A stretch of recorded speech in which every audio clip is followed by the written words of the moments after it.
Por cuestiones de agenda del senador, vamos a adelantar la entrevista con Morena. Alejandro, ¿qué pasa en Morena? Es decir, no hay una dirigencia nacional, hay un tema de pleito legal y ya vienen en septiembre empieza la elección concurrente del 2021. ¿Qué sucede con Morena? ¿Hacia dónde va? ¿Qué es el partido dominante en Puebla y en el país? Es una, es una pregunta muy importante en el marco de lo que representa Morena en México en esta transición con la llegada del presidente Andrés Manuel López Obrador. Morena está viviendo un proceso de sobrevivencia que desearíamos que fuera la consolidación de Morena como partido político que ya gobierna México.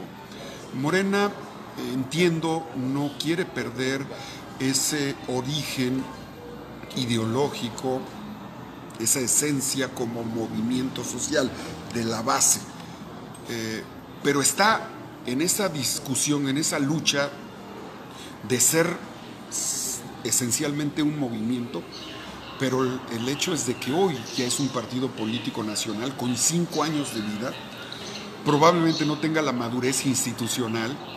A Morena le hace falta vida institucional orgánica y esto es fundamental. Vivimos procesos electorales de alta competencia electoral. Lo que hoy te definió un triunfo, mañana puede significar una derrota. No hay triunfos ni derrotas para siempre. No hay elección fácil ni elección imposible. Pero esta realidad tiene indudablemente atrapado a Morena como partido. Tan es así que mientras nosotros en Morena estamos enfrascados en una lucha por definir un liderazgo a nivel nacional que ayude a articular orgánicamente al partido. No tenemos representación orgánica en los estados consistentes. Tenemos política, tribunal electoral va a hacer con respecto a nuestra dirigencia. Nosotros en Puebla ya estamos trabajando con la dirigencia actual, con el diputado Ramírez, porque es la... Entendemos la vida. Esperemos que esta fase de definición no afecte las tareas que son ineludibles y que no se pueden detener, porque en septiembre, al instalarse los órganos electorales, inicia el proceso electoral en todo el país. Así es que el triunfo es posible, pero el escenario de derrota en Morena ¿También lo es? también se asoma. Así es que sería un error estratégico menospreciar o creer que porque ganamos 18, este triunfo se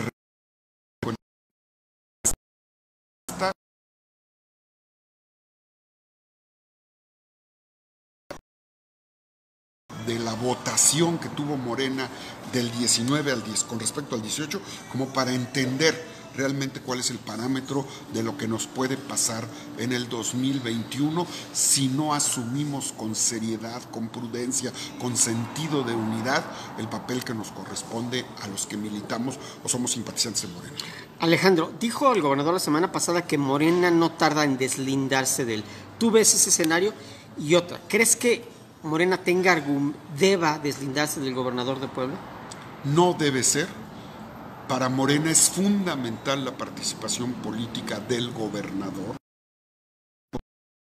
sin fobia,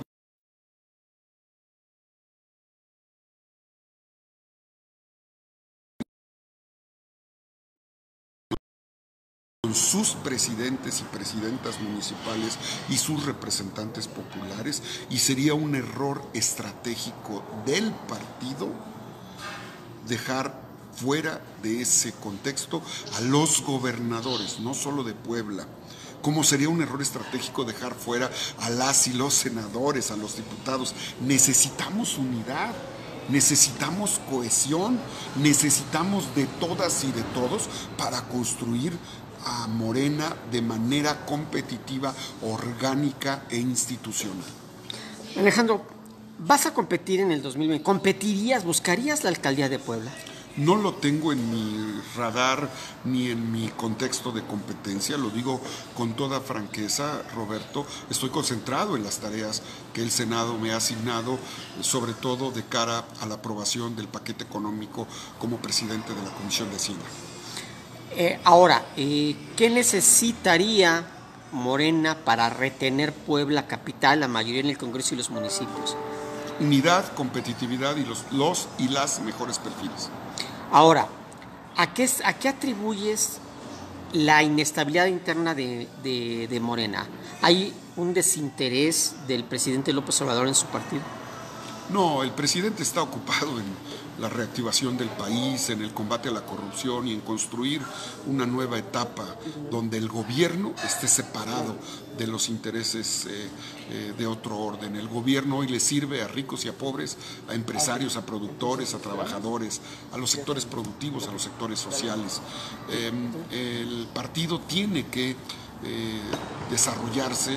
El papel del presidente, claro que es fundamental, de los gobernadores es fundamental, pero queremos un partido más allá de las voluntades unísonas de una sola persona. Y eso lleva tiempo, eso implica un enorme reto y es lo que está enfrentando Morena. Por eso esta circunstancia de alta competencia. Tú fuiste priista. ¿Cómo ves esa alianza que quieren armar PRI, PAN, PRD? O sea, todos unidos contra Morena.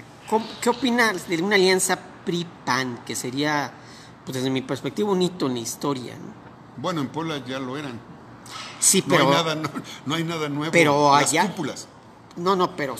Pero ahora que aparezcan PRI y PAN juntos en la boleta, que sería algo...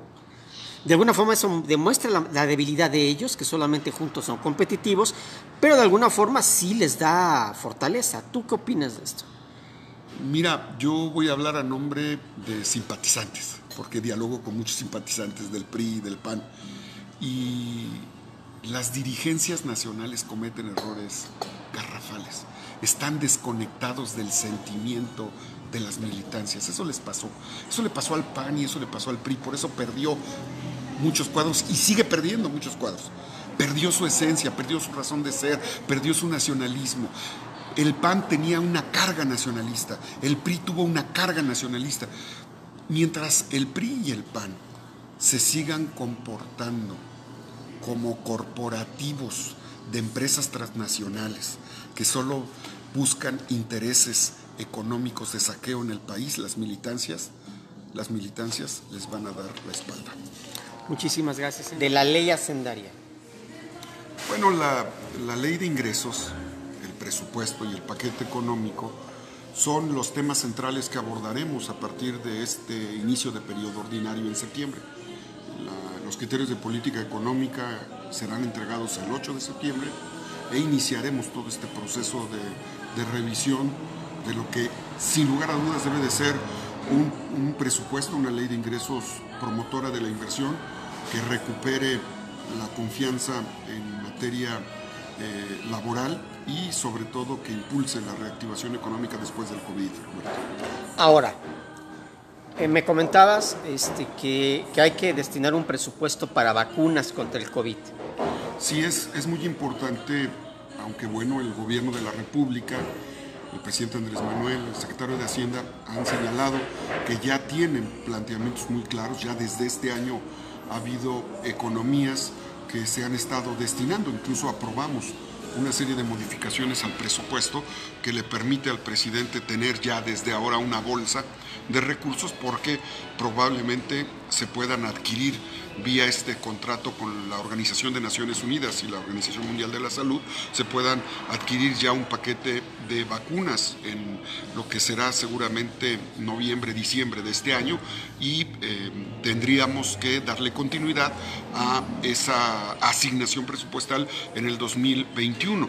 Toda vez que el anuncio que hace el gobierno de la República es de que esta vacuna será universal a toda la población y si en ese sentido estamos considerando que la vacuna será universal, bueno, se estiman no menos de 80 millones de vacunas para tener. ¿Cuánto dinero se va a destinar?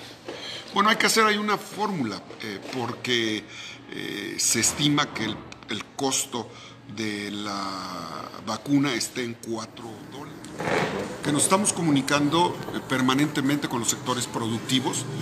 Debo informarte que durante el periodo de receso que tuvimos entre lo que finalizó al primero y segundo periodo ordinario y se aprobó el acuerdo comercial con Canadá y Estados Unidos.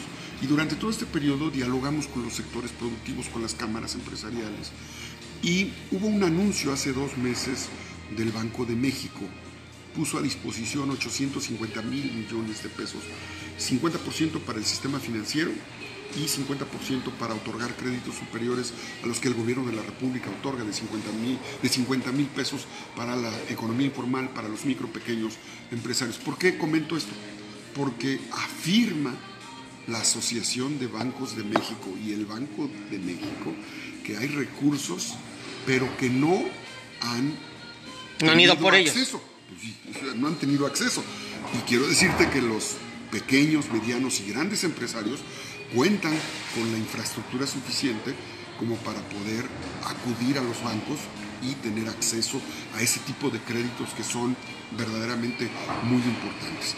Eso lo dijo el presidente de la Asociación de Bancos de México, Niño Díaz de Rivera, en una reunión que tuve hace 8 días en el seno de la Comisión de Hacienda.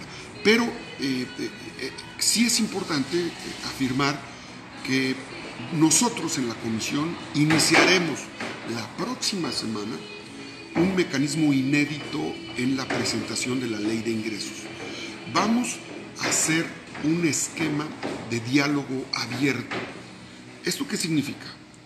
Como si fuera parlamento abierto, vamos a convocar, el senador Ricardo Monreal va a dar el banderazo, a una serie de encuentros que tendremos con todos los sectores productivos del país, con las cámaras, con Canaco, con el Consejo Coordinador Empresarial, con Canacintra, con el sector industrial, con el sector de la transformación, con la industria del vestido, del calzado, con el sector automotriz, con los prestadores de servicios de redes y de plataformas digitales, con la industria aeronáutica. Es decir, vamos a dialogar para poder construir juntos una serie de observaciones a la Ley de Ingresos 2021, que el año pasado, debo decirte de manera inédita, en el Senado aprobamos 10 reservas a la Ley de Ingresos que permitieron la promoción a la inversión productiva. Esto sí es muy importante porque buscamos que la Ley de Ingresos reactive la economía,